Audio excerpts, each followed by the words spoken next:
Então, boa noite, pessoal. Bem-vindo, sexta-feira, né? Vocês, como ótimos alunos, excelentes biólogos, em vez de sair para a balada, ainda mais em tempo de pandemia, vocês estão assistindo a aula do professor Klaus, né? A melhor aula que vocês já tiveram no curso inteiro, só que não, né? Mas tudo bem, vamos lá. Eu estava ouvindo agora há pouco no jornal que fecharam uma balada na frente da Universidade Católica, da PUC. Tinha mais de 100 pessoas, tudo estudante da PUC, numa balada, numa casa ali, num bar, bem na frente da PUC, né? Isso que vocês não podem fazer. Vocês sabem que os casos estão aumentando de novo, né? Vai, vem, vai, vem, vai, vem, né?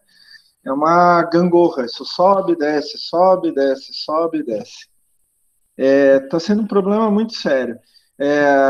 Agora saiu um dado que quase mil pessoas estão à espera de um leito de UTI aqui no Paraná. Quase 1.000 pessoas. Não é que elas estão em leito de UTI, elas estão esperando porque os leitos de UTI já estão todos ocupados. E a questão de uma semana atrás eram 300 pessoas, já está quase 1.000. Então mudou agora a bandeira, né? Final de semana não abre supermercado, daí tá lotado o supermercado. Estavam mostrando imagens. Todo mundo no supermercado. Qual é a vantagem de não abrir no sábado e domingo, se na sexta-feira todo mundo enche lá? É complicado. Não estou vendo do ponto de vista ideológico, estou vendo do ponto de vista pandêmico, né? Então, não sei o que a gente pode fazer mais. A gente está numa situação complicada. Talvez o único caminho fosse o lockdown, mas a gente já está numa economia, né, aos pedaços. O que vai sobrar depois de um lockdown? Nós não somos Alemanha, Estados Unidos, Itália, França, Inglaterra, que ajuda as pessoas, né? O governo ajuda as pessoas, né? Aqui é complicada a situação. Então, o único jeito é a gente tentar distanciamento social, usar máscara, álcool e assim por diante, tá? Acho que esse é o único caminho enquanto não vem vacina. Essa semana minha esposa, que é professora do estado, né, ensino básico, ganhou a primeira dose, ontem, por sinal, então ela já está começando a formar anticorpos, né? Eu tomei vacina para gripe, essa semana eu tomei aqui, ó, vacina para gripe, né? Vocês sabem, o professor está ficando velho, né? Então precisa tomar mais cuidado. Mas desde que eu comecei a tomar vacina para gripe, eu nunca mais tive grandes problemas com gripe, só gripezinha fraquinha e tal, mas eu já cheguei a ter problemas seríssimos com gripe. Então, vamos continuar cuidando bem. Bom, hoje, como eu estava falando para vocês, a gente vai começar a falar sobre comunidades, né? Então, só fazendo uma pequena retrospectiva, a gente falou já de introdução à ecologia, conceitos, né? Onde que a gente discutiu muito o conceito de espécie, né? Daqui 30 anos, vocês já vão ser profissionais super experientes e ainda vão estar discutindo o que é espécie. Vai ser complicado isso. Falamos de algo muito importante aqui, como que a energia passa dentro de sistemas ecológicos. Discutimos ciclos biogeoquímicos, né? Ciclo do carbono, ciclo do nitrogênio, são os dois ciclos mais importantes que a gente tem, né? E a gente aproveita isso na prática, inclusive para atividades humanas. Discutimos a lei do mínimo de Liebig, né? Os fatores ecológicos necessários para a sobrevivência de cada espécie, daí falamos sobre dinâmica de populações, natalidade, mortalidade. Se lembram do RK estrategistas? Pô, a coisa mais linda que tem dentro da biologia é RK estrategistas, né? Seleção RK. Depois tivemos a aula prática, né? Onde que a gente tentou fazer lá. Mas é importante da aula prática que a gente note qual a intenção de se fazer esse tipo de teste que a gente fez, né? A gente não vai mais escapar de substâncias criadas pelo ser humano. A química vai continuar o resto dos tempos. Não vamos ser inocentes, gente. Não vamos ser ingênuos. O ser humano vai inventar cada vez mais substâncias químicas, né? Então, alguns de vocês levaram perfume, por exemplo. Pô, perfume é legal, é uma boa, mas qual é o custo disso para o meio ambiente, né? Levar detergente, qual é o custo disso para o meio ambiente? Então, a ecotoxicologia, ela vem como uma ciência para ajudar a escolher melhor as coisas, né? Escolher melhor o que eu vou utilizar no dia a dia que pode afetar mais ou menos uma certa comunidade, uma certa população, um certo ecossistema, sei lá o quê. E hoje a gente vai falar de comunidades, né? Lembrando que comunidades é um conjunto de diferentes populações, num certo lugar, né? Então, até me lembro que eu dei lá na aula lá, um exemplo de comunidade é um recife marinho, né? Onde você tem várias espécies convivendo juntas. Claro que elas têm as interações entre elas, é isso que a gente vai começar vendo em comunidade. Mas quando eu tenho mais de uma espécie junta, essas espécies podem se relacionar de diferentes formas. A gente vai ver deslocamento de caracteres, por exemplo, espécies simpátricas, alopátricas e assim por diante. Como que as espécies, a partir do momento que elas estão juntas no mesmo lugar, como que elas podem se desenvolver? Quais são as inter-relações, quais são as interações que essas espécies podem ter, essas populações, né? Se lembram que uma população é feita por vários indivíduos da mesma espécie. Uma comunidade é feita por várias populações. Então, a gente tem que começar a pensar como que elas se interrelacionam. Eu acho que eu já comentei com vocês, né, até o princípio da hierarquia lá do Odum, princípio hierárquico do Odum, que quando você trata de comunidades, mesmo ecossistemas, não de populações, mas de um certo nível hierárquico para cima, como comunidades, na biologia, na ecologia, nem sempre 1 mais 1 é igual a 2. 1 mais 1 pode ser igual a 3, 1 mais 1 pode ser igual a 4, pode ser igual a 0. Depende muito das inter-relações que existem dentro daquela comunidade entre as diferentes populações, né? A gente sempre fala, a natureza ela é perfeita, ela não é exatamente perfeita, ela está tentando ser, é o que a gente chama de evolução, né? Então, ao longo do tempo, espécies vão surgindo, espécies vão sendo extintas, mesmo que naturalmente, né? Vamos deixar o ser humano um pouco de lado, né? Porque o ser humano é uma peça aí que embaralha tudo, né? Mistura, bagunça tudo. Eu estou falando sem ação do ser humano, porque a natureza sempre está tentando encontrar a melhor forma de como natureza ela seguir adiante.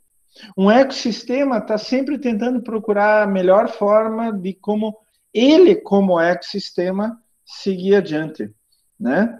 Então, algumas vezes acontece de surgir uma nova espécie, algumas vezes acontece de extinguir uma espécie que já está há muito tempo ali, de forma natural, porque esses são os ajustes.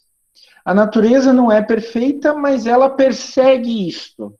Se um dia ela vai chegar à perfeição, provavelmente não. Sempre vai ter coisas novas para ajustar, reajustar, aparecer, desaparecer, etc. Então vamos ver um pouco como que ocorre tudo isso dentro das comunidades, né?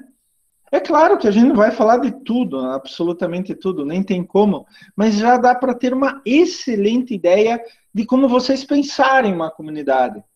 Vocês foram lá fazer um trabalho numa mata qualquer, daí estão estudando os pássaros. Ah, eu só estou estudando tal espécie de pássaro. Mas aquela população se relaciona com outras espécies de outros pássaros, de plantas, de diferentes tipos de plantas, com insetos, com outros grupos animais e assim por diante. Então, mesmo que eu esteja estudando só uma espécie em um certo ecossistema, em uma certa comunidade, eu tenho que conhecer como aquela comunidade funciona, principalmente aquela espécie que eu estou estudando, como ela se interrelaciona com as outras espécies, com as outras populações naquela comunidade. Então eu vou agora compartilhar. Daqui a pouco vocês vão enxergar.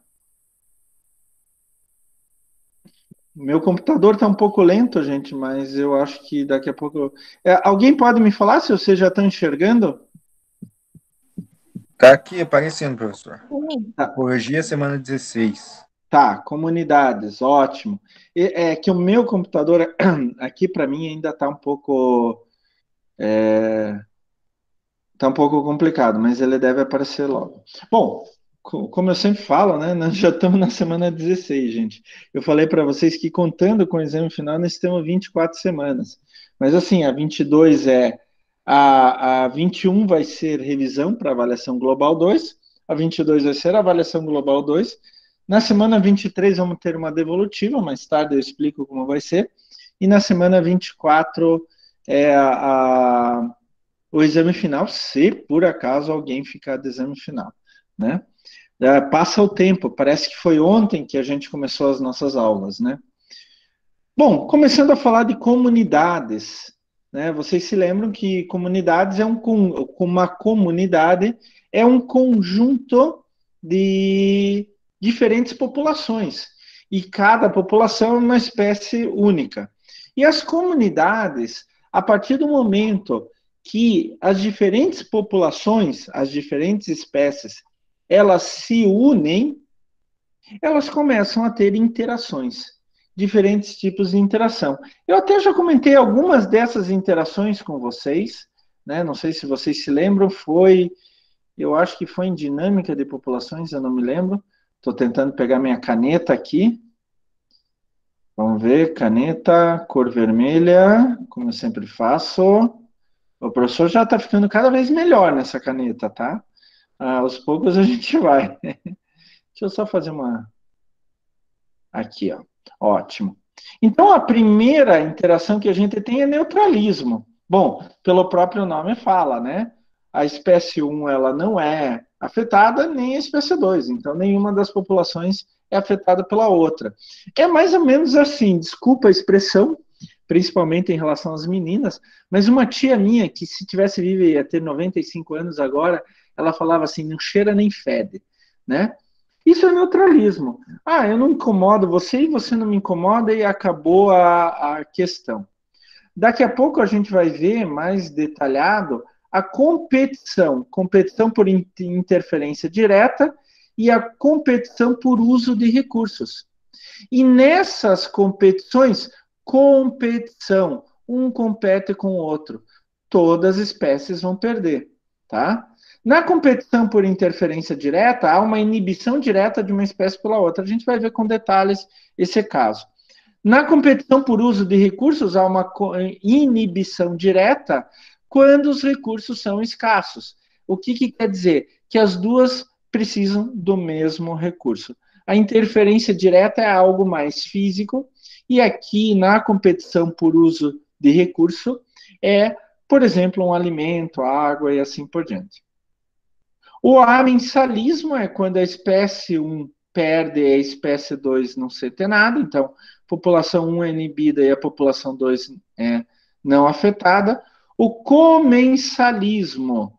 O amensalismo, olha só, ele é o contrário do comensalismo. Então, uma espécie ganha e a outra não é afetada. Então, a espécie 1, a população 1, ela é chamada de comensal, ela é beneficiada. E a espécie 2 é o hospedeiro, é não afetada. Então tem algumas relações, principalmente em termos marítimos, onde que uma espécie se junta com outra para obter alguma coisa.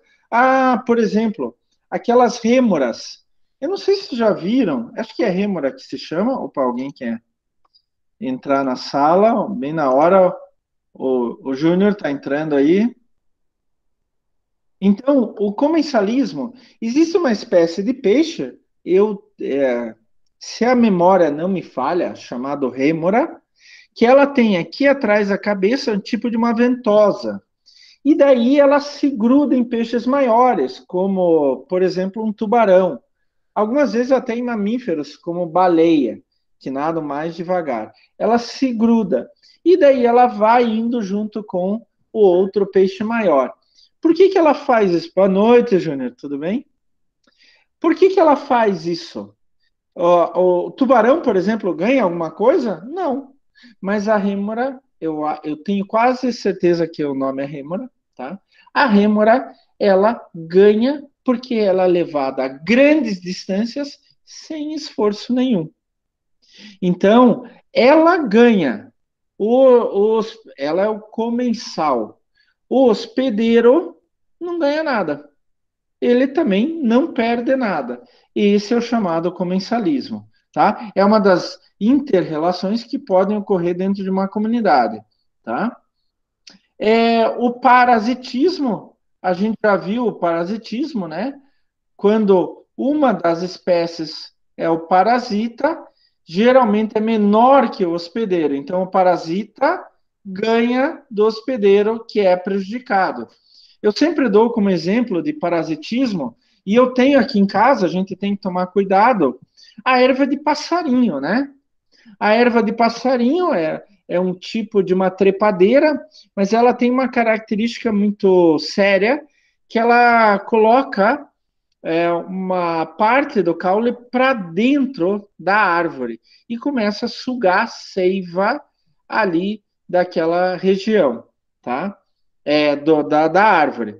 E ela vai tomando a árvore inteira até que seca a árvore. Então, a erva de passarinho é um parasita, né? Se quem tem cachorro, por exemplo, pulga é um parasita. Por quê? A pulga ganha, espécie um ganha. O cachorro perde, a espécie 2 vai perder. Nós temos também a interação bem comum, bem comum, bem comum, que é predação.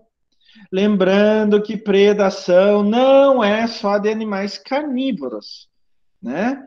Então, é claro que a gente conhece predador, leão é um predador, tigre é um predador, onça é um predador, etc. Tudo bem. Mas a herbivoria, então, um herbívoro, ele também está fazendo um tipo de predação, tá? Só que não sobre um outro animal, ele está fazendo sobre uma planta.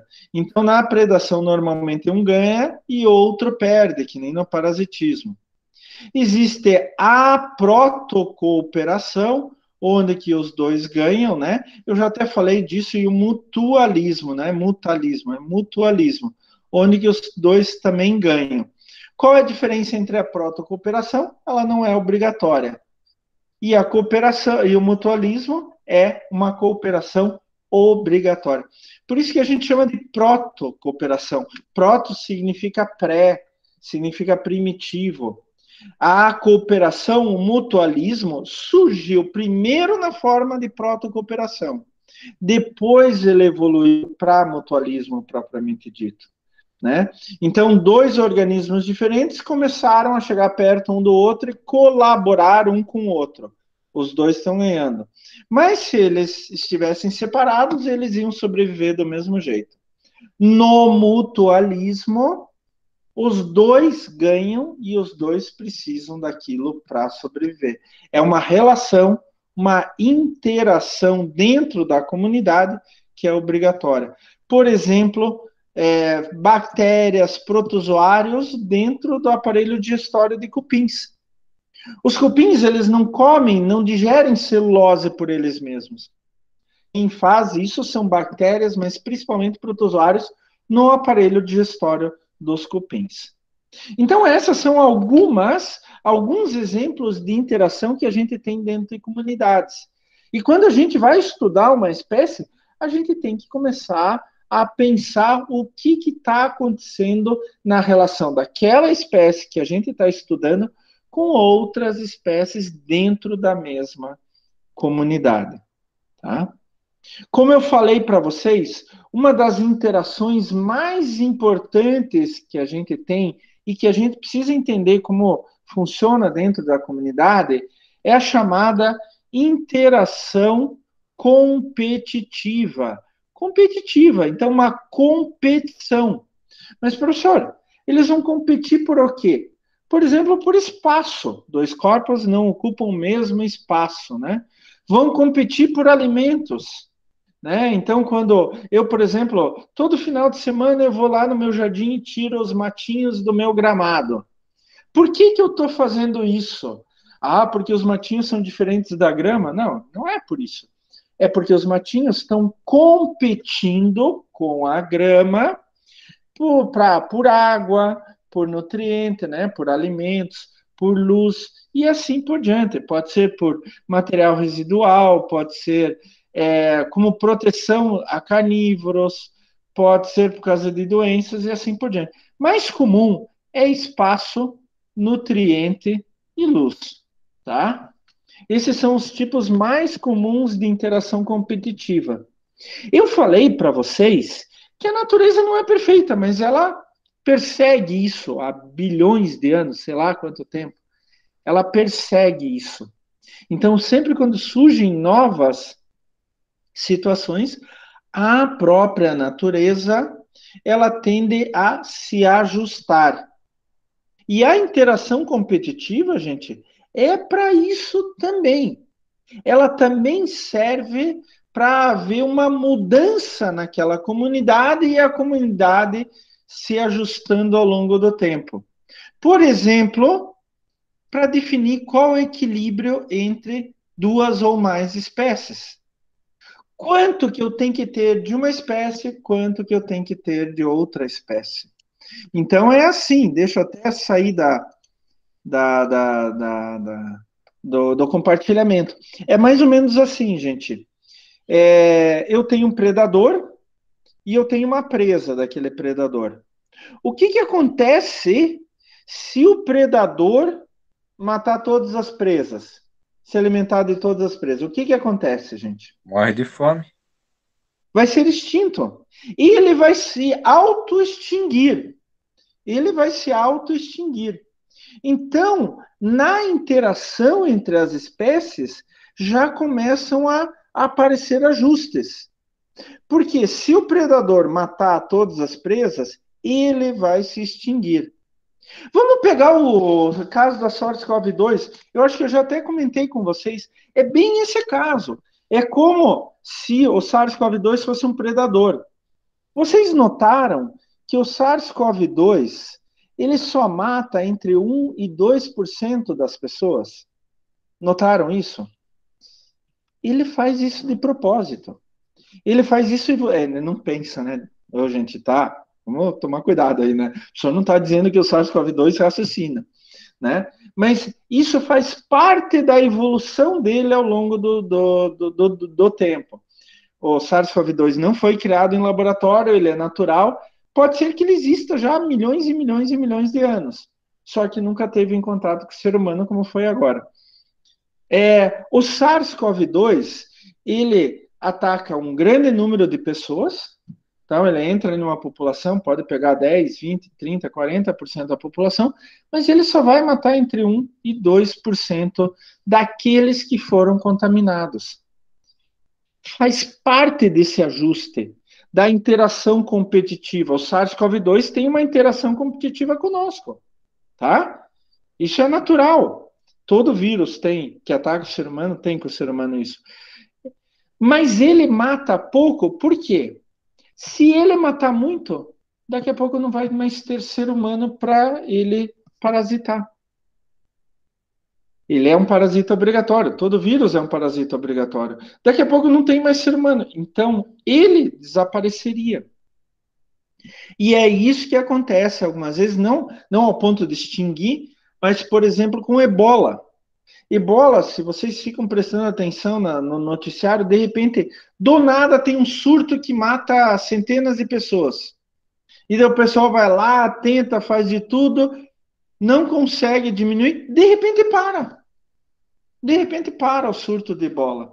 O que significa isso? Ebola tem uma taxa de mortalidade muito mais alta. Então pode chegar um momento que já não tem ser humano em quantidade o suficiente disponível para ebola. Daí ebola naturalmente cai a sua população, tá? Isso é uma interação competitiva. Isso faz parte do ajuste entre duas ou mais espécies, não é só entre duas espécies, tá? Gente, duas ou mais espécies. Eu posso ter como resultado da interação competitiva a substituição de uma espécie por outra, né? Uma toma o lugar da outra. Isso a gente vê muito bem quando o ser humano interfere e traz espécies de um lugar para outro, né? Então eu estava vendo um programa de pesca esses dias, não é de pesca, aquele Jeremy, não sei o que lá, que tem faz sobre rios, ele fala muito de uma espécie de bagre da Europa, que existia só na Europa Oriental, e foi levado para a Europa Ocidental. E ele está tomando o lugar das outras espécies, né? Pode acontecer nesse ajuste uma das espécies sair daquele lugar e procurar outro lugar, porque eu não consigo mais competir ali, o que, que eu vou fazer?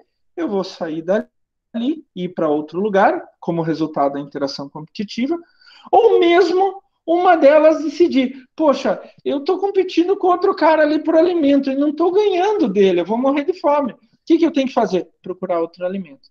Eu posso ficar no mesmo lugar, mas procurar outro alimento.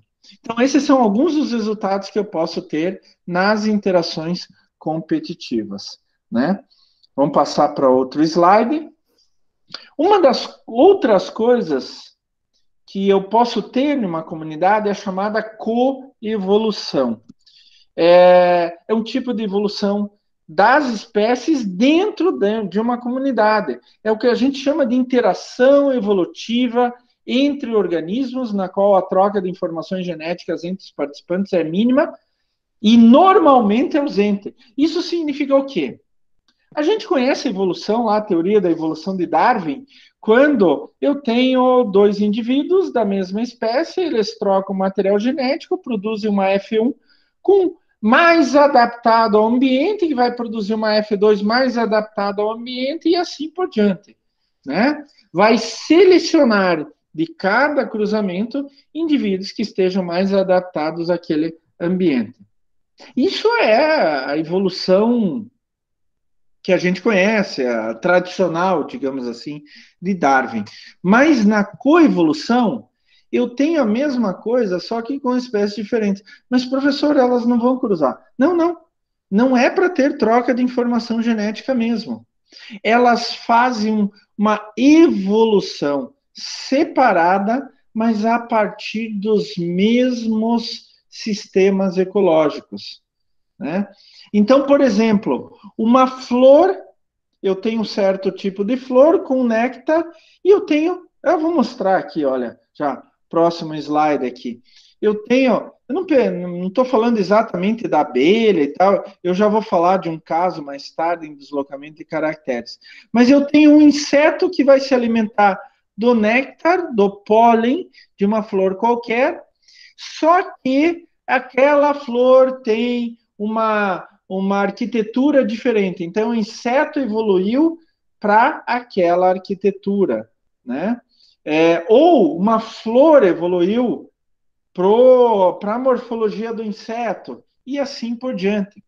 Eu tenho dois organismos, algumas vezes extremamente diferentes, que eles vão evoluir no mesmo sentido, no mesmo sentido, tá? Para um interagir com o outro. Sem essa evolução, um não vai conseguir interagir com o outro, né?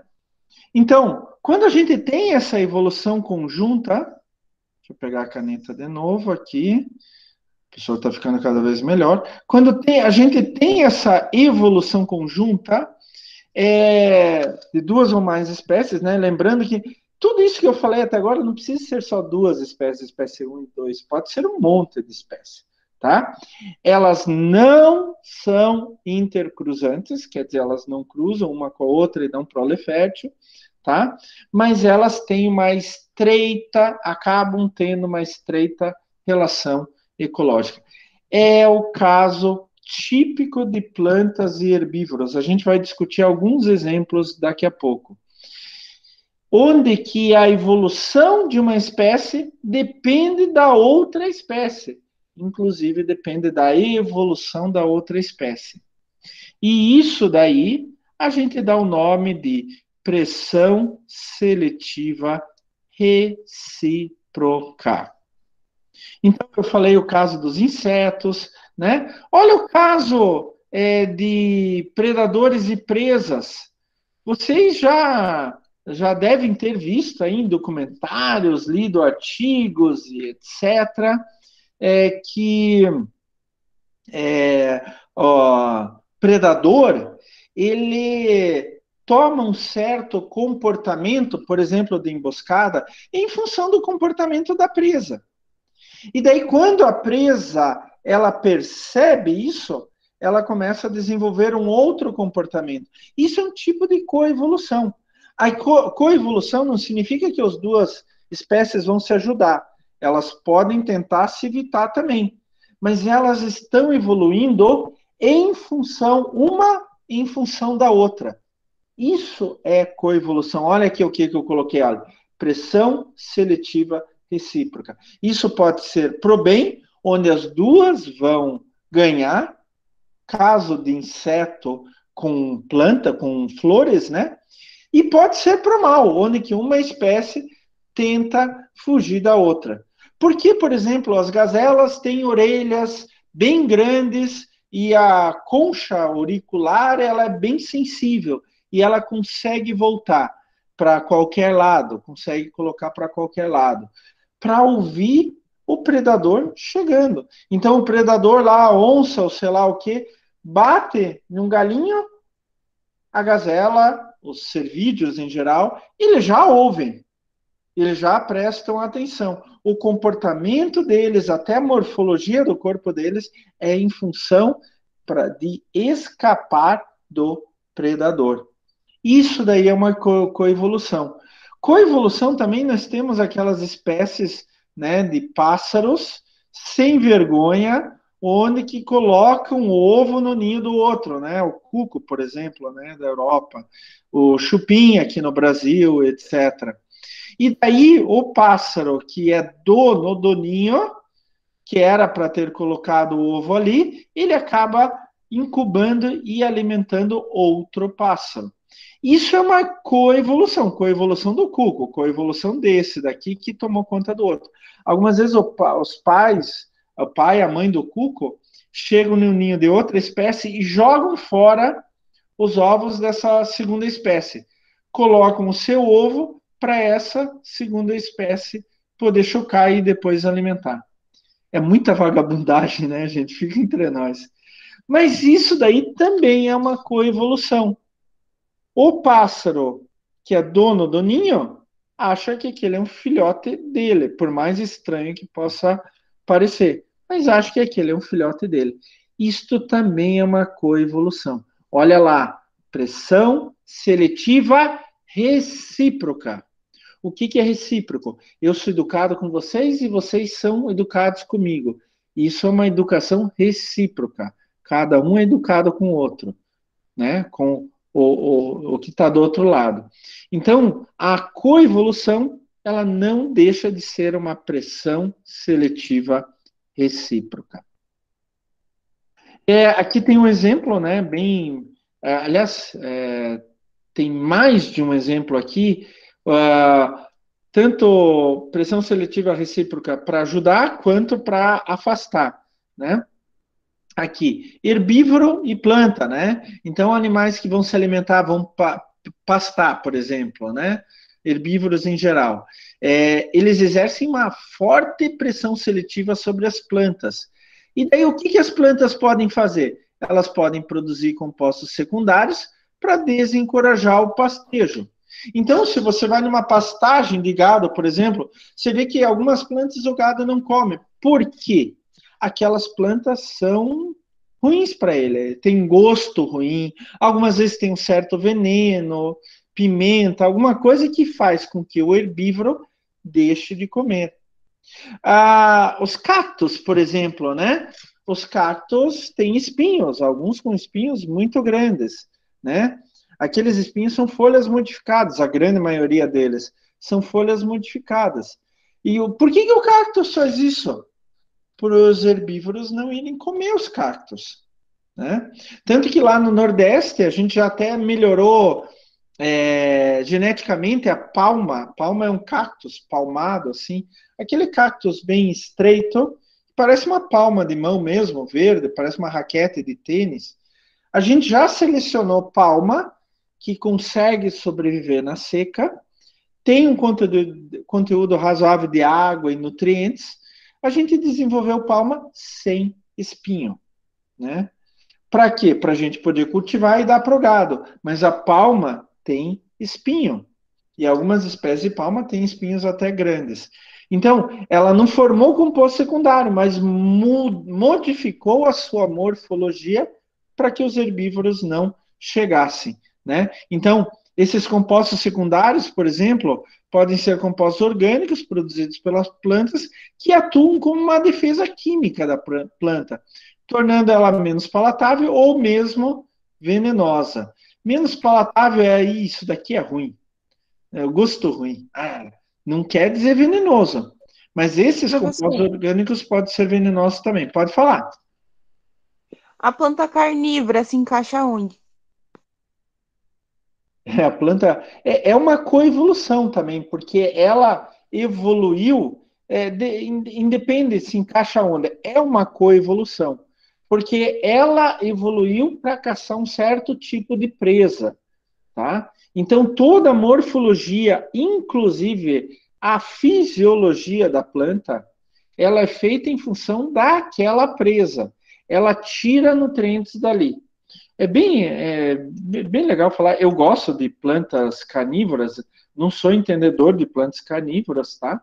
Mas eu acho muito interessante, porque se você vê onde que as plantas carnívoras vivem naturalmente, elas vivem em ambientes muito, muito pobres.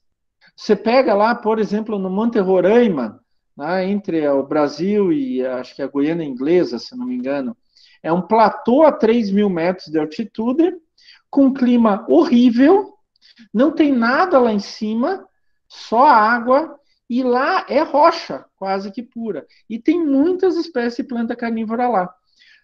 Elas não têm de onde tirar nutriente do solo, porque o solo é muito fraco. Quase não tem solo lá, muitas crescem até meio sobre rochas. E da onde que elas podem obter nutriente, proteína?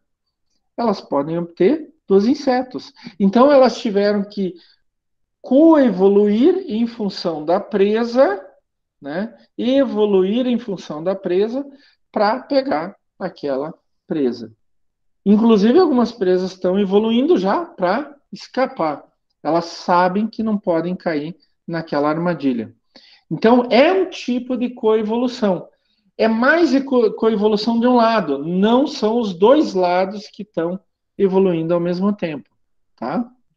Não necessariamente, mas é um tipo de coevolução também. Quem que perguntou? Quem que fez a pergunta? Fui eu, a Fer. Fernanda, ótima pergunta. Gostei, muito bem observado, tá? Muito bem observado. E estejam à vontade para parar sempre que quiserem fazer perguntas, observações e assim por diante, tá?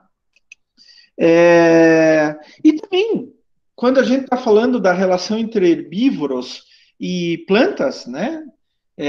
A gente tem também um caso diferente. Então, no primeiro caso, vamos ver se eu faço um desenho aqui. O que, que é isso? As plantas estão tentando ir para um lado e os herbívoros estão indo atrás das plantas, né? Então, as plantas tentam evoluir para fugir dos herbívoros. Mas pode ter um caso onde que as plantas vão de encontro aos herbívoros, né? Então, quando os herbívoros vão pastar, eles acabam fazendo um estímulo para o crescimento das plantas, né?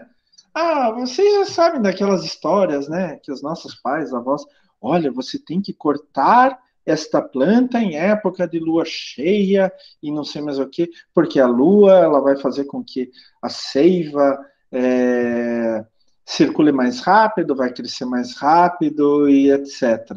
Né? Então você vai cortar para a planta crescer mais rápido ou crescer mais forte.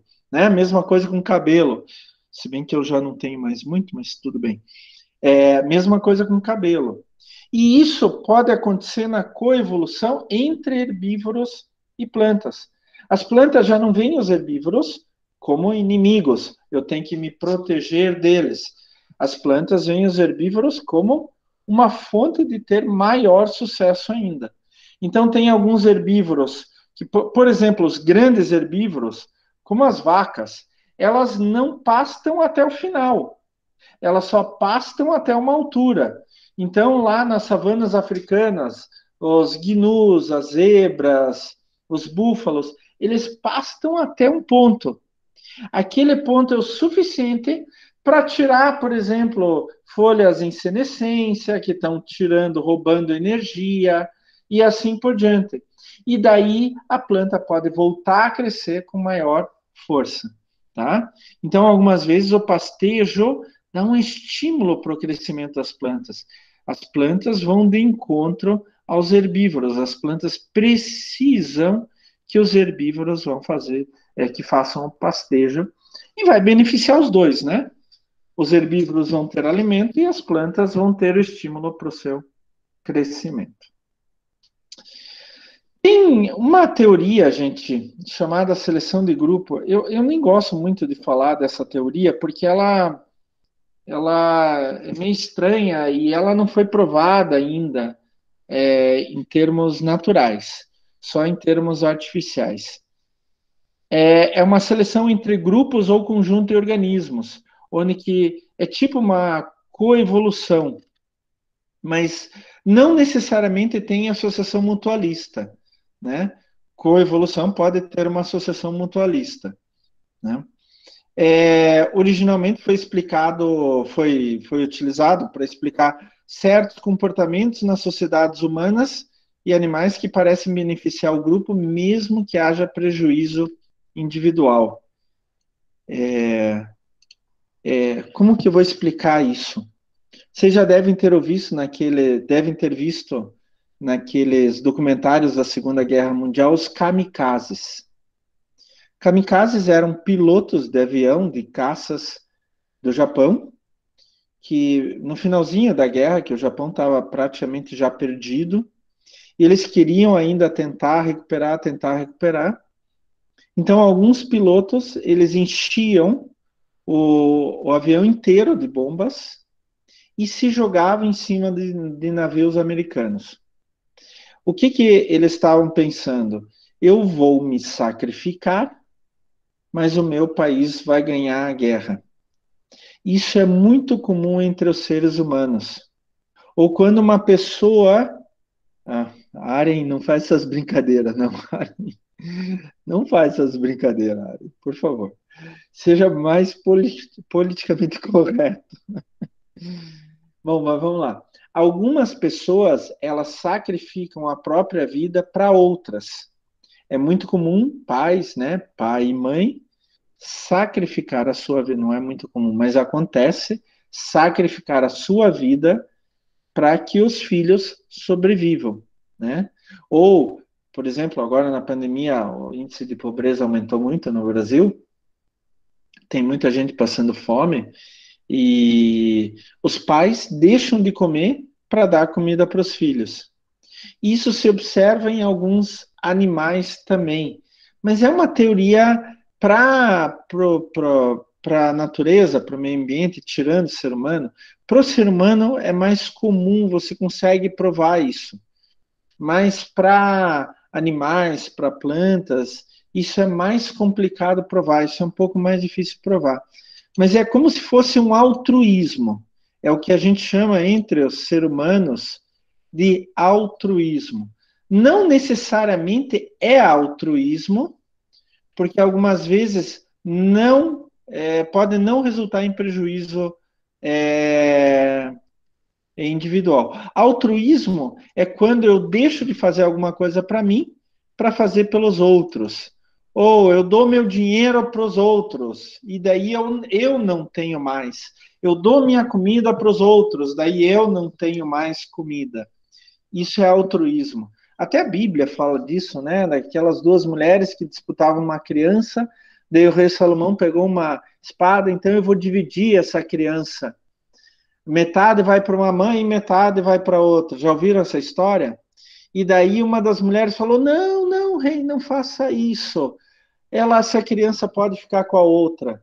Né? Daí o rei Salomão pegou a criança e deu para a mulher que renunciou, porque ela foi altruísta. Ela prefere ver a criança, no caso o filho, vivo nas mãos de outra mulher do que morto nas suas próprias mãos. Isso é uma espécie de altruísmo. E é muito comum a gente vê para ser humano, mas a gente não vê muito isso dentro de outras espécies, dentro de outros conjuntos. Por isso que não há consenso entre os biólogos para saber se isso existe mesmo ou não na natureza, tá? Há dúvidas que a seleção de grupo seja forte o suficiente para que indivíduos sacrifiquem seu próprio interesse a fim de perpetuar o grupo. Tem alguns casos, por exemplo, matilhas de lobo, onde que os lobos mais velhos ficam à mercê de outros predadores maiores, mesma coisa elefantes, etc. Mas a gente não consegue saber até que ponto aquilo é uma seleção de grupo ou não, tá? É difícil imaginar que seleção de grupo predomine sobre seleção individual, estabeleça um comportamento individual desvantajoso, tá? Em laboratório tem umas evidências, o Muir, um etologista muito importante, né? Que trabalhava com comportamentos de animais, ele viu isso em galinhas poedeiras. Galinhas que põem mais ovos podem ser antissociais, né? Elas sacrificam a relação delas com outras galinhas para botar mais ovos, para perpetuar a espécie. Elas ficavam isoladas para perpetuar a espécie. Então ele fez um experimento e começou a mostrar isso daí. Eu falei para vocês que dentro daquelas interações tem duas interações que me interessam muito, né? Na verdade, um grande tipo de interação que me interessa muito é competição. Né? Competição é interação entre dois organismos que disputam o mesmo recurso. Né? Disputam água, disputam espaço, disputam alimento, disputam qualquer coisa. Mas eles vão querer o mesmo recurso. Então, eu tenho duas populações dentro de uma comunidade que precisam daquele recurso. E o mais comum é a competição chamada interespecífica. Inter é entre, específica, espécies. Então, é uma competição que afeta duas ou mais espécies. E ela vai afetar adversamente a sobrevivência de populações. Ela vai dar prejuízo nas populações. E essa competição interespecífica... Gente, deixa eu perguntar uma coisa para vocês, antes de continuar aqui. Eu estou indo muito rápido? Vocês estão conseguindo compreender? Hein, pessoal? Eu acho que a velocidade é normal, professor. Tá normal mesmo? Tá tranquilo? Uhum. Olha, vocês têm total liberdade. Professor, explica mais devagar.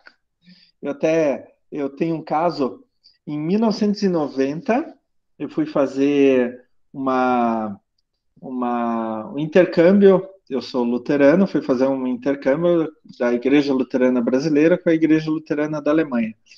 E eu fui no estado da Baviera, que fica no sul da Alemanha, lá, a capital Munique. E o meu pai estava na Alemanha, no estado vizinho, Baden-Württemberg, cuja capital é Stuttgart. Meu pai estava lá perto de Stuttgart, estava com a minha avó. Meu pai ia todo ano visitar minha avó. E por acaso, naquela época que fui fazer intercâmbio, meu pai estava lá. E daí eu peguei 3 dias para ir visitar meu pai e minha avó. E o meu pai disse assim: Klaus, vai numa estação de trem, aí eu estava em Regensburg, vai na estação de trem de Regensburg, compra uma passagem para Reutlingen. Daí, só que é o seguinte, você vai ter que trocar de trem pelo menos 2 vezes, vai pegar 3 trens diferentes. Daí, eu não falava tão bem alemão. Hoje eu falo muito, muito melhor alemão. Eu não falava muito bem alemão. Daí, eu cheguei na estação de trem de Regensburg, foi comprar, olha, falando em alemão com a mulher. Olha, eu preciso ir para Reutlingen amanhã. Eu queria uma passagem para Reutlingen. Daí a mulher começou a falar bem rápido assim. Mas você vai pegar o trem aqui, daí você tem que fazer baldeação em tal cidade, pegar o outro trem, não sei o quê.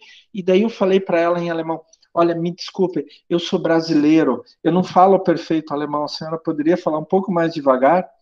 Daí ela pegou o mapa da Alemanha e mostrou e tal, daí eu entendi bem, né? Mas assim, vocês têm a liberdade que se eu estiver falando muito rápido, vocês podem falar alguma coisa, tá? Podem perguntar, podem interromper sem problema nenhum. Bom, vamos lá então. Competição interespecífica. Esse talvez seja o tipo de interação mais comum dentro de uma comunidade. A competição entre duas ou mais espécies. E a competição interespecífica, ela pode ser de 2 tipos. Por exploração, que a gente chama de indireta, e por interferência, que a gente chama direta. Daí, gente, eu achei essa figurinha aqui do lado, e essa figurinha é o máximo. Nossa, dá para entender bem legal com essa figurinha, né? E nunca mais vocês vão esquecer. Por exploração, as duas espécies exploram o mesmo recurso. Por exemplo, o mesmo alimento, tá? E daí uma espécie procura ter vantagem competitiva em relação à outra. Estão vendo que a espécie 2 está comendo mais do que a espécie 1? Olha, a espécie 1 está comendo pouco, a espécie 2 está comendo mais. Então, isso significa o quê? Que a espécie 2, as duas estão fazendo uma competição interespecífica por exploração, onde disputam o mesmo recurso, só que a espécie 2 ela tem uma pequena vantagem competitiva sobre a espécie 1. A tendência é que se essa vantagem for muito maior que a capacidade da espécie 1, a vantagem da espécie 2 for muito maior que a capacidade da espécie 1, a espécie 1 ou vai ter que mudar dali, ou vai ter que buscar um outro alimento, ou vai ser extinta. Tá? Já a competição interespecífica por interferência, ou também chamada direto, é quando duas espécies têm contato direto uma com a outra. Elas se encontram. Isso normalmente é por uma questão de luta, principalmente relacionado à defesa do território, tá? Isso é muito comum dentro de indivíduos da mesma espécie, por exemplo, em época de acasalamento, em disputa por uma fêmea. Mas isso pode acontecer entre espécies diferentes, onde que eles estão tentando manter o seu próprio território. Então, vamos pegar grandes predadores lá na África, né? Leão e o que mais? Me digam aí 2 grandes predadores da África. Hiena, Leopardo. leopardo. Hiena. Olha, gostei. Foi o Aren que falou, né? Já estou ligando a voz ao nome. Hiena e leão. Ótimo, ótimo, ótimo. São grupos diferentes, né? Um é um gato, outro é um canídeo, né? Tamanhos diferentes, os leões são bem maiores que as hienas, mas eles disputam o mesmo território por recurso. Então, eles têm os 2 tipos de competição interespecífica. Eles procuram o mesmo recurso, e daí ganha aquele recurso quem tiver maior vantagem competitiva, e disputam território também. Então é muito comum você ver manadas de hienas tentando expulsar leões de um certo lugar, porque aquele é o território de caça das hienas. Ontem eu vi uma sequência de imagem bem interessante, uma raposa lá na Europa. Uma raposa pegou um coelho, uma lebre, e chegou um gavião e arrancou a lebre da raposa. Simplesmente arrancou. É inacreditável. Se não tivesse imagens, eu não ia acreditar nisso, né? E daí, dentro da mesma ideia, a gente tem o que chamamos de deslocamento de caráter ou de caracteres. Não é caráter de psicologia, não, tá? É questão morfológica.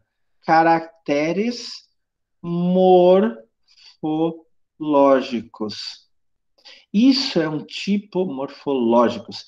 Isso é um tipo de interação bem interessante. Mas esse é um fenômeno, é um caso que ocorre só quando eu tenho espécies muito próximas uma da outra. Pode ser até de grupos diferentes, mas isso normalmente ocorre com espécies do mesmo gênero. Espécies muito aparentadas do mesmo gênero. Daqui a pouco eu vou mostrar um exemplo bem legal para vocês. Então é o seguinte, gente, pensem o seguinte. Eu tenho duas espécies que são muito parecidas. Quando eu falo de distribuição espacial delas, pode acontecer duas coisas. Uma estar longe da outra, daí não tem contato. Ou elas podem estar no mesmo lugar. Vamos pegando bem isso daí, vamos por partes, que nem diria Jack Estripador, né? Então vamos lá. Eu tenho duas espécies muito parecidas, tá? Elas podem se distribuir de duas formas. Ou elas estarem longe uma da outra, ou elas estarem junto no mesmo lugar uma da outra. A distribuição daí vai se sobrepor, tá? Quando isso acontece, eu até vou passar um slide aqui, daí a gente já volta.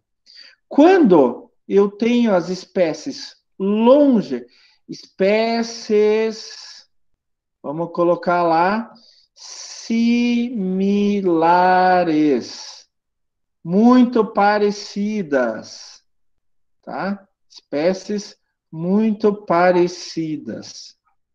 Quando elas estão longe uma da outra, a gente fala que elas são alopátricas. Elas não se sobrepõem. Olha aqui, ó, a espécie 1 e a espécie 2. A população 2 e a população 1. Quando eu falo população, eu estou falando de espécie, né? Mas quando elas se sobrepõem geograficamente, a gente vai chamar elas de simpátricas. Então, elas coexistem em uma mesma região. Então, simpátricas estão juntas geograficamente. Alopátricas estão separadas geograficamente. Bom, vamos voltar para o slide anterior. Professor, por que o senhor está falando desse caso? Porque daí pode acontecer esse fenômeno do deslocamento de caracteres, caracteres morfológicos, tá? Então, assim, as diferenças são aqui, ó, as diferenças são acentuadas quando as espécies estão nas mesmas regiões, quando elas coexistem. Mas essas mesmas diferenças são minimizadas ou não existem quando a distribuição de espécies não se sobrepõe. Vamos para o slide seguinte de novo. Vamos pegar aqui, olha, essa figura é bem legal porque mostra aqui. Digamos que esse verde seja o conjunto de caracteres da população 2. E esse azul seja o conjunto de caracteres da população 1. Então, elas estão muito próximas, estão vendo?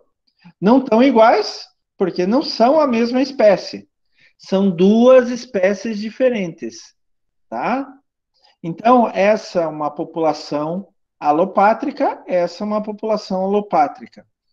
Se eu pegar um indivíduo da espécie 1, lá no lugar X, e pegar um indivíduo da espécie 2 num lugar Y e comparar, eu vou ver que eles são muito parecidos. Eles têm muitas características morfológicas e comportamentos sexuais muito parecidas. Não são a mesma espécie. Eu consigo distinguir duas espécies, mas elas são muito parecidas. Mas, quando eu vou coletar os dois, a espécie 1 e a espécie 2, no lugar Z, onde que as duas se sobrepõem, eu vou ver que elas começam a se diferenciar. Então, a espécie 2 no lugar Z, ela tem outras características. A espécie 1 no lugar Z, ela tem outras características. Então, elas começam a se afastar. Então, quando elas são simpátricas, elas começam a se afastar.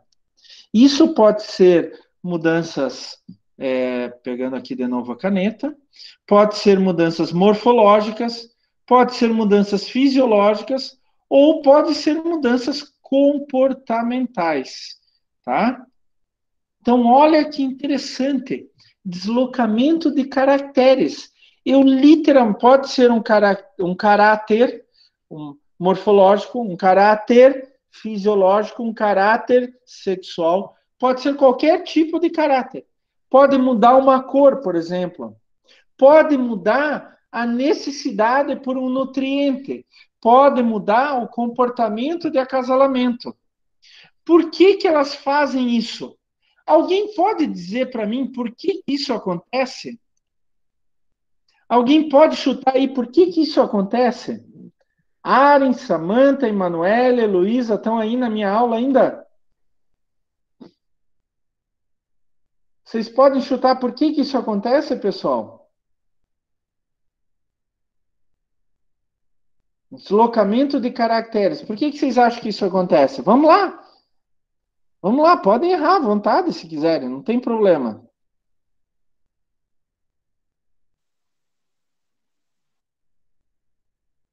Fale, Aren. O que você Ixi, acha? professor, pior que eu não sei. Mas porque, vamos começar a pensar. As espécies têm características muito próximas uma à outra, espécie 1 e espécie 2, quando estão longe. Quando elas estão no mesmo lugar, elas se afastam. Pode ter uma mudança morfológica, fisiológica, comportamental, né, sexual e assim por diante. Por que elas fazem isso?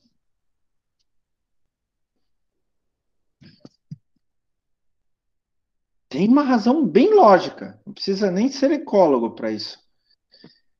Para não competirem. Porque se elas estão longe uma da outra, elas não estão competindo uma com a outra. Então elas podem ser iguaizinhas praticamente. Agora, se elas estão no mesmo lugar geográfico, mesmo espaço geográfico, elas começam a competir uma com a outra. Então elas mudam para não haver competição. Isso é deslocamento de caracteres. Eu adoro isso daí. Eu adoro. Eu nunca consegui constatar na prática com os meus bichinhos que eu estudo. Mas é uma teoria fantástica. Fantástica. Né? Eu vou dar um exemplo para vocês daqui a pouquinho. Né? O que pode facilitar o deslocamento de caracteres? Tem quem trabalha com isso já chegou à conclusão que 4 fatores podem afetar. Eles são não excludentes, quer dizer, pode acontecer mais de um ao mesmo tempo, não é que acontece um e não acontece os outros. Né? O primeiro é forte seleção contra a interação entre indivíduos de duas espécies que competem pelo mesmo recurso. Se as duas espécies separadamente competem pelo mesmo recurso, quando elas estão juntas, no mesmo espaço, elas vão continuar a competir pelo mesmo recurso. Daí o que elas podem fazer? Se separar. Ficar cada vez mais longe uma da outra. E uma das coisas que pode fazer elas ficar mais longe é uma vai aproveitar um recurso e outra outro recurso. Pode ser por causa de uma oportunidade ecológica, né? Disponibilidade de diferentes recursos subutilizados por outras espécies. Poxa, as duas espécies se alimentam de tal planta. Quando elas estão juntas, vai ter muito mais indivíduos para se alimentar daquela planta. Mas tem uma outra planta lá que ninguém quer. Então, uma delas pode começar a fazer deslocamento de caracteres para aproveitar a outra planta. A terceira possibilidade, né, é que as espécies já apresentavam uma certa diferenciação fenotípica ou de comportamento ou de qualquer outra quando entraram em contato. E simplesmente essa diferenciação aumentou, o deslocamento de caracteres aumentou. E o quarto fator, esse é bem interessante também, é que ele é muito ligado à variação intraespecífica. Então, tem algumas espécies que elas, em relação à morfologia, em relação à fisiologia ou em relação ao comportamento, apresentam uma grande variação. Ser humano, assim. Então, a gente tem seres humanos de vários tamanhos, de várias compleições físicas, de várias cores de pele, e assim por diante, de vários comportamentos diferentes. É o que a gente chama de variação intraespecífica. Então, eu tenho a espécie A com uma variação intraespecífica muito grande, a espécie B com uma variação intraespecífica muito grande. Quando elas estão no mesmo lugar, é muito mais fácil haver o deslocamento de caracteres, porque já tem isso dentro da própria população. É importante, gente, que se acontecer um, não significa que os outros três fatores vão ser excluídos. Pode acontecer todos os quatro ao mesmo tempo, tá? Mas essas são algumas das explicações por que ocorre o deslocamento de caracteres. Isso é muito legal, gente.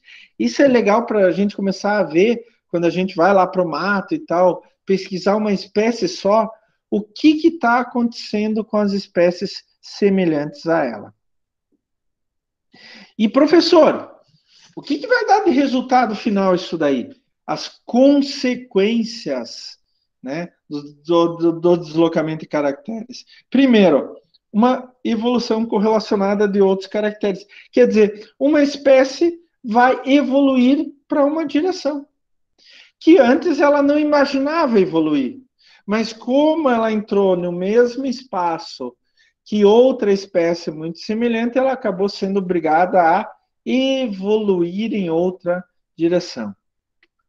Outra consequência, pode ser não tão comum, é a seleção sexual, mudar o comportamento.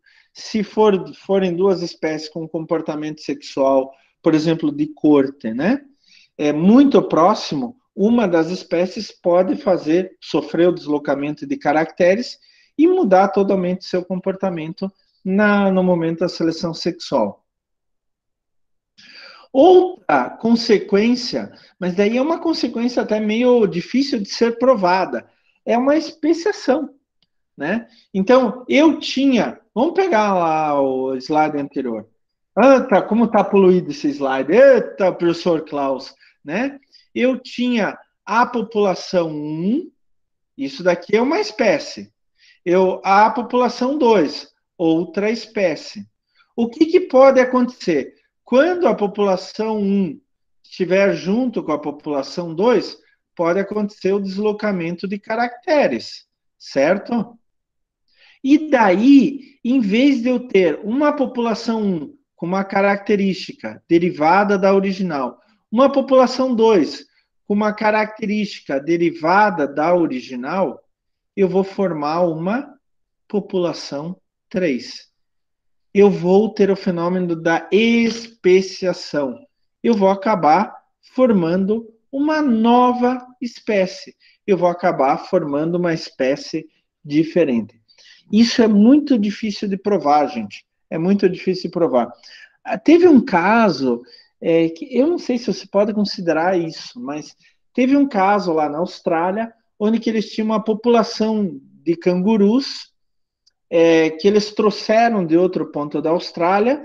Vocês sabem que existem várias espécies de cangurus na Austrália, né? Assim como, por exemplo, existem eucaliptos, originário da Austrália. Existem mais de 600 espécies de eucaliptos na Austrália.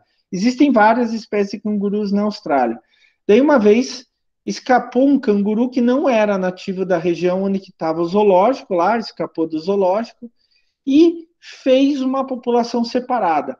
Entrou em contato com com outras espécies de cangurus, e o deslocamento de caracteres foi tão radical que eles já estavam considerando, depois de 60 anos, um tempo extremamente curto, aquela espécie que fugiu do zoológico, entrou em contato com outras espécies nativas, eles consideraram uma terceira espécie.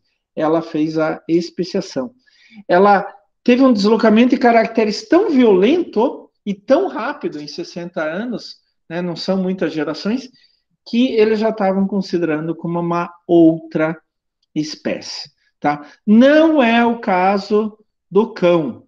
O cão é uma seleção artificial. Ele se tornou, ele se sofreu processo de especiação, mas por causa de uma seleção não natural, de uma seleção artificial. Tá?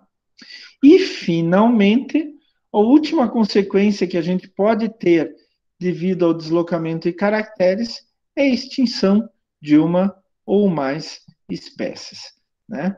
Então, evolução correlacionada de outros caracteres, seleção sexual, especiação e extinção. Professor, olha, é o seguinte, professor, está meio complicado esse deslocamento de caracteres. Então, eu quero mostrar um exemplo bem prático. Um exemplo bem prático. Vocês conhecem mamangava? Mamangava dá até medo. Aquelas abelhona grande. Bombos, né? Tanto que tem o nome de bombos, não é uma bomba, né? Geralmente é preta. Eu nunca mais sei que na casa da minha mãe tinha um poste de madeira e na frente de casa e tinha mamangava no poste. Elas fizeram um túnel. Mamangava geralmente é solitária, né? Fizeram um túnel e estavam com um ninho dentro da madeira. Olha a capacidade da mamangava, né? Mas a mamangava, ela não é muito violenta, gente. Ela, assim, não é uma abelha africana ou africanizada da vida, tá? A gente não precisa ter tanto medo. Mas, assim, a mamangava é um troço, né? Que parece, sei lá, um avião, né? Que, pô, é muito grande, preta, né? Enorme, cheia de pelo e tal. Gênero bombus, né? A mamangava tem um comportamento, ela não é uma abelha social, né? Não é social. Dá a impressão que é um zangão de tão grande que é, né? Mas é a espécie em si. E a mamangava tem um caso que eu vou mostrar para vocês que é bem típico, dá para exemplificar muito bem o deslocamento de caracteres, né? Então, pesquisadores foram, eu não sei se aqui no Brasil, mas estavam estudando duas espécies de mamangava. Essas duas espécies estavam em lugares diferentes. Então, vamos ver se o professor Klaus faz um desenho aqui. Estava a bombus apósitos e a bombus flavifrons. Flavifrons, é sempre proparoxítona, né? Flavifrons. Daí as duas, elas tinham capacidade de coletar néctar de duas flores. Nome comum, espora e acônito. A Flavifrons também, espora e acônito, tá? Mas, quando as duas espécies de bombos estavam no mesmo lugar, bombos apósitos e bombos flavifrons, começavam a competir tanto por espora quanto por acônito. O que aconteceu? Devido a essa competição, eles começaram a se afastar. Morfologicamente, comportamentalmente, eram duas espécies muito parecidas, mesmo gênero, extremamente parecidas, bem próximas uma da outra. E até comportamentalmente, né? Como eu estava falando ali. As duas aproveitavam o néctar de espora e acônito. Tá? Ah, mas estava lá no lugar X, estava Flávio Frunz, eu vou, estava numa boa, espora e acônito e tal. A Apósito estava no outro lugar lá e tal, estava numa boa, pegando néctar de espora e acônito e tal. E quando ficaram juntas? Daí as duas estavam procurando por néctar de espora e de acônito. Só que elas viram, opa, nós vamos competir pelas mesmas flores? Não pode ser. Então elas começaram a fazer o deslocamento de caracteres. Como? Uma não prejudica a outra não prejudica uma. Então, quando elas estavam no mesmo ambiente, elas começaram a se especializar em apenas uma das flores. Apósitos, com uma probóscide, né? A língua dela, né? Uma probóscide longa, ela conseguia aproveitar o néctar da espora. Porque a flor da espora era mais longa, o néctar estava lá no final, tá? Uma coroa tubular alongada. Vocês se lembram lá de botânica, né? A Flavifrons, daí ela começou, como a Apósitos começou a desenvolver uma probóscide mais longa, começou a pegar néctar só da espora. A Flavifrons começou a desenvolver uma probóscide mais curta para se tornar especialista em acônito. Então, separadas, elas tinham morfologia muito parecidas, que permitiam pegar néctar, as duas em lugares separados, de espora e de acônito. Em um lugar, espora e acônito de outro. Quando elas se reuniam no mesmo lugar, as duas bombos, apósitos e flavifrons, elas começavam a competir pelas mesmas plantas. Então, para não competir, as duas começaram a sofrer deslocamento de caracteres. Uma desenvolveu uma probóscide longa e a outra, para se especializar em espora, e a outra, uma probóscide mais curta para se especializar em acônito. Isso é um exemplo lindo de deslocamento de caracteres. É muito legal ver isso daí, tá? Então, com isso, a gente conversou um pouco sobre comunidade. Nossa, já são quase 9h30, gente. Como o professor Klaus fala, meu Deus do céu! A gente começou a conversar um pouco sobre comunidades. É lógico, gente, tem muito mais sobre comunidades, mas esses pontos que eu demonstrei agora para vocês são os pontos mais importantes. As interações, os diferentes tipos de competição e como resultado disso pode acontecer o deslocamento de caracteres. Tem a seleção de grupo, mas como eu falei, a seleção de grupo é um pouco polêmica ainda, envolve o altruísmo, e altruísmo é uma característica basicamente humana, né? A gente não consegue identificar o altruísmo em outros organismos como a gente identifica no ser humano, né?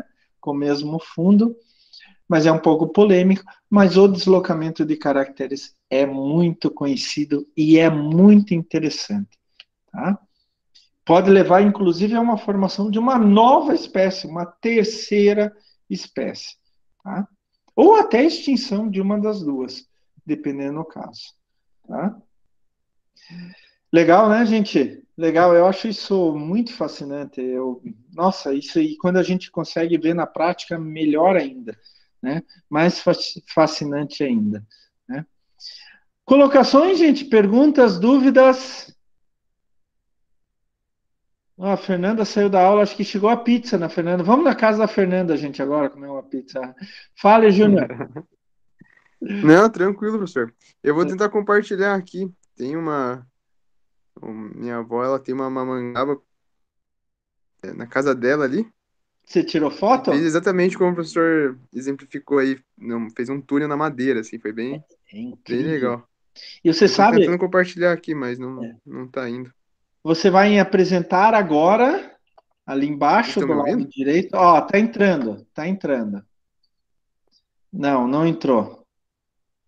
Não entrou. Você tem que. Oi, vocês estão me Aí, ouvindo? ó, agora entrou. Olha que legal. Acho que Não, não. agora saiu. Eu tava vendo ali. Ah, Agora, não sei se está isso. aparecendo para vocês, eu não estou ouvindo vocês, Não, mas mas é essa aí, coloca ó. isto, deixa assim, do jeito que tá. Nossa, Aí, agora apareceu a toca. que legal. É um poste de madeira, Júnior? Alô? Júnior, saiu? Não. Oi, É um poste de madeira ou é uma árvore?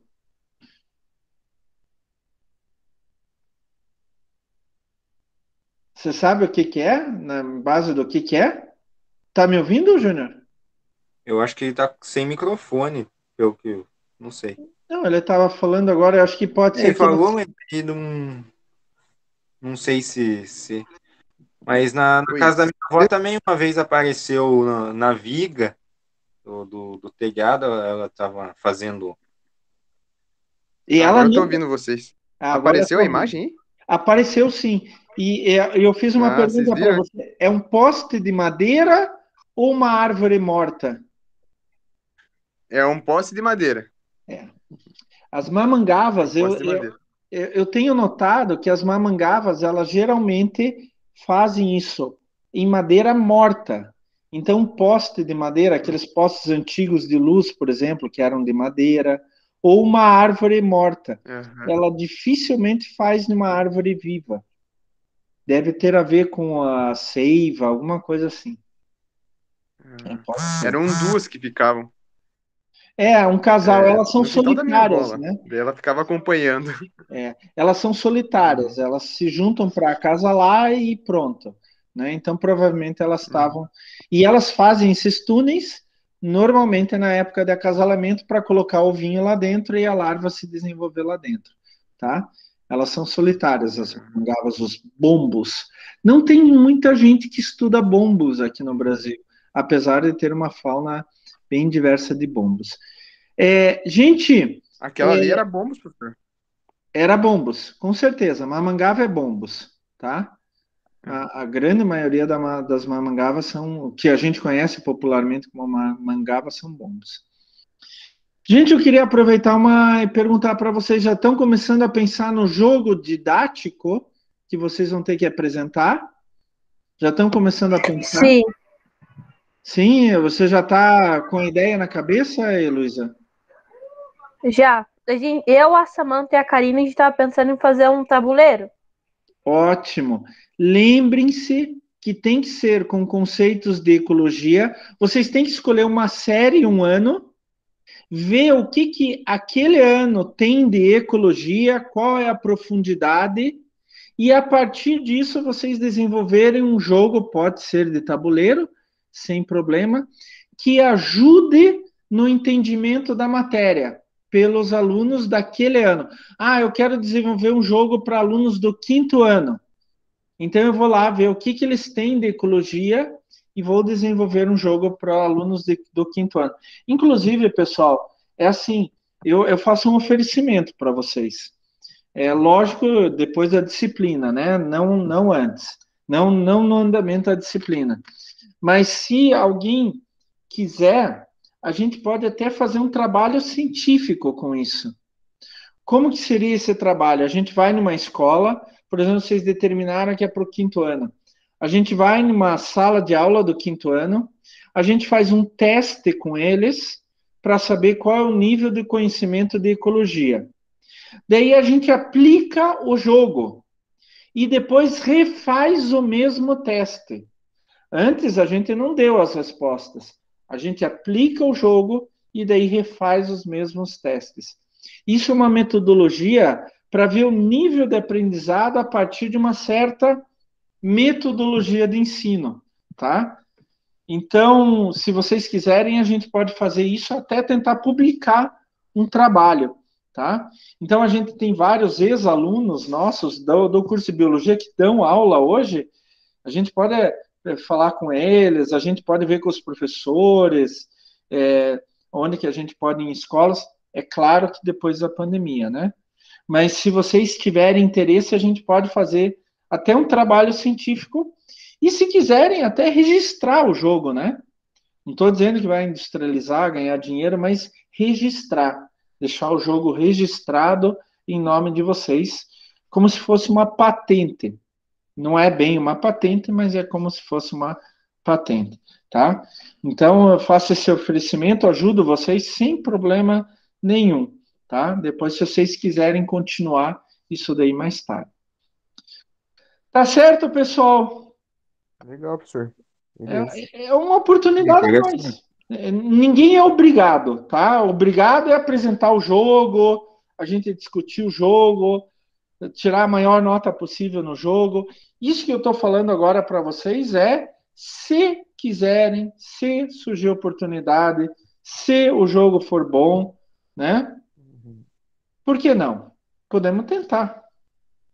Eu sempre digo assim, ou não a gente já tem. Vai que a gente consegue, né? Então é isso, gente. Qualquer coisa, dúvida sobre o jogo, sobre a matéria, podem entrar em contato comigo. Olha, agora o jogo vai valer o dobro da pontuação, né? Então se desdobrem para fazer um jogo cada vez melhor, tá? E de repente, ano que vem, quando acabar a pandemia, né? O final do ano, quando acabar a pandemia, a gente faz um trabalhinho prático, até publica um artigo. Sei lá, de repente. Só depende de vocês, gente. Eu tô aqui para ajudar vocês a crescerem cada vez mais. Tá bom? Eu agradeço a presença de todos e convido vocês para semana que vem a gente entrar no mesmo bate-canal, com o mesmo bate-professor, com o mesmo bate-horário, tá? E a gente continuar o nosso assunto. Semana que vem a gente vai começar a ecologia de sistemas, tá? Vamos discutir um pouco mais sobre ecologia de sistemas. A gente vai agora de comunidade para sistemas, que é o nível hierárquico maior. Tá certo, gente? Então, eu agradeço a presença de todos. Acho que a Heloísa daí quer ficar e conversar. Isso, né, Heloísa? Sim. Tá. Ótimo. Então, eu vou parar a gravação. E muito obrigado pela presença de todos, gente.